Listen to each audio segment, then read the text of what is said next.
bulan April, sementara di bulan Maret juga meningkat.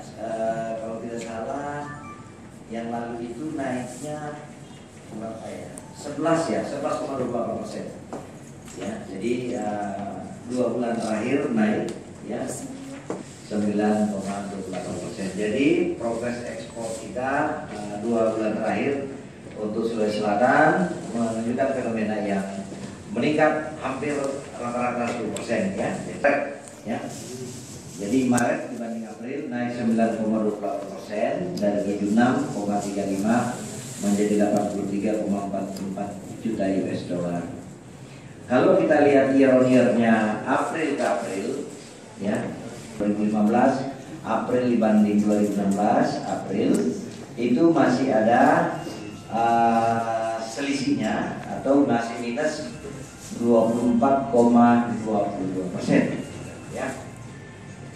Kemudian kita lihat lagi kumulatif impor selama 4 bulan Januari, Februari, Maret dan April. Kumulatifnya sudah sebesar 306,81 juta US dollar. Kalau kita bandingkan dengan kumulatif 4 bulan di 2015, maka perolehan kumulatif ekspor di Januari April ini masih lebih kecil, 31,22%.